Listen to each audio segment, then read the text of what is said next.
Ayan guys, ready na. Tutunawin na lang natin ng asukal ang ating mga natural ingredients. Ayan. Kaso dagdagan pa natin ito mamaya ng kalamansi. Maraming kalamansi. Ayan. Pwede rin naman dito ang maganda rito puting asukal. Para clear talaga ang kanyang kulay.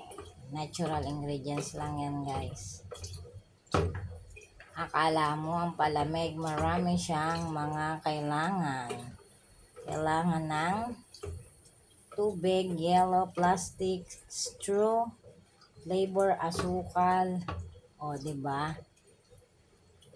Akala mo gano'n lang ang palamig? Nako po, mahirap din mag-prepare ng palamig. Maraming ingredients. Kailangan lagi ka mga yellow. Yan. 10 pesos lang siya guys kasi healthy naman siya. Pero pag yung mga powder na palamig pwede dun 5. Pero ito talaga 10 to kasi marami siyang ingredients. Tulad niya, mahal yung kalamansi, di ba? O naman pero talaga sa negosyo, kailangan makabawi. Yan. Lalagyan mo na lang siya ng kalamansi. Add kalamansi. Ganon. My God, I'm so ngawit na.